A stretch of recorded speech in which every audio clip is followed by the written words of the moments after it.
Let's go over the statute a little bit of just domestic violence and what it means. So it means an act or threat and act of violence upon a person whom the actor is or has been involved in an intimate relationship with.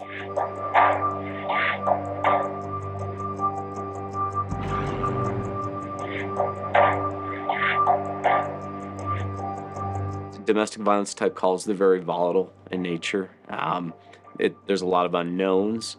They can escalate very quickly. I think she needs to go to jail because she hurt me. She hit me in the face. I'd say majority of these domestic violence calls you go to, you're there for a reason. There was, some fight happened, some assault maybe happened, but you may have conflicting statements, or you might have both people there saying nothing happened.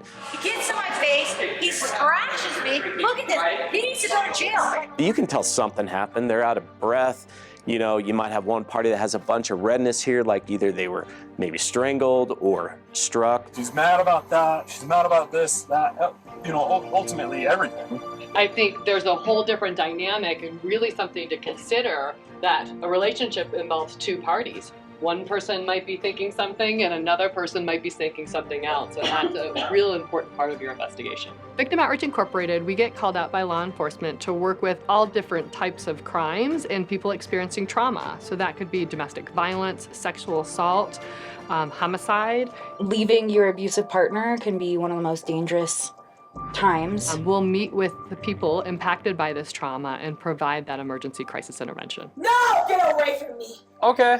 So we really prepare officers to make a safe approach, get as much intel as they can, be aware of things, and then also when they're handling the call, controlling it the right way, because they can get out of hand. This is your last chance. Come to the front door with your hands up. Do it now. We really press that we, as law enforcement, are here for the victims, and we're here to do a job for the victims and to do right, and to understand to put ourselves aside when a lot of that stuff comes up, that keep that focus and keep that in mind, that at the end of the day, when we're done with a lot of the work, whether it's the good, the bad, the stress, the late hours, that at the end of that, this is what we're here for.